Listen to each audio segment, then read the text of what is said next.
শুনে নিলেন কোন হাদিসে লেখা আছে নবীকে দেখলে জান্নাত পাওয়া যাবে। দরকার আছে না নাই?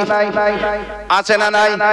হাত তুলে বলতে হবে, সবাই বলতে হবে ইয়া রাসূলুল্লাহ। জোরে হাত তুলে বলেন ইয়া রাসূলুল্লাহ। আকা মুস্তাফা সাল্লাল্লাহু তাআলা আলাইহি ওয়াসাল্লামের হাদিসে আছে, বন্ধুগণ আমার, আমি আগেই বলেছি যেই কথা বলবো হাদিসের দলিল দিয়ে প্রমাণ করব। গজল বলেছি, গজলও হাদিস লেখা আছে। তোমায় দেখলে পাওয়া যায় জান্নাতের চাবি।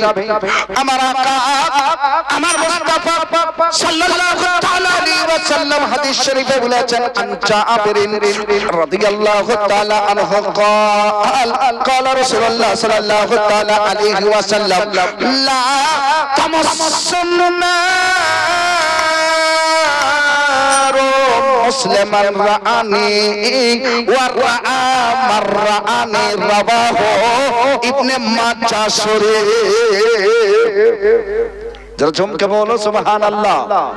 ইবনে মাজাহ শরীফের সহিহ হাদিসে লেখা আছে, আমার আকা মুস্তাফা সাল্লাল্লাহু তাআলা আলাইহি ওয়াসাল্লাম বলেন, সেই মুসলমানকে জাহান্নামের আগুন জ্বালিয়ে দেওয়া তো দূরের কথা, জাহান্নামের আগুন স্পর্শ করতে পারবে না।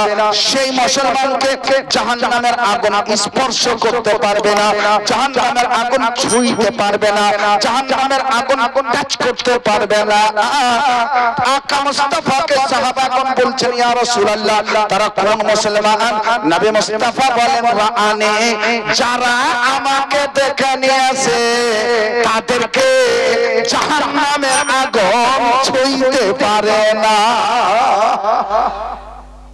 ওয়া রাআ মান রাআনি, আর শুধু আমাকে নয়, আমাকে যারা দেখেছে তাদেরকে যে দেখে নিয়েছে তাকেও জাহান্নামের আগুন ছুঁইতে পারবে না।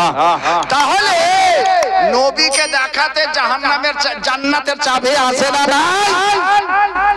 আরে দুটাই জায়গা, জাহান্নাম আর জান্নাত। জাহান্নামে যদি না যায় তো কোথায় যাবে? আরে বলে জান্নাতে যাবে। আলহামদুলিল্লাহ, মাশাআল্লাহ।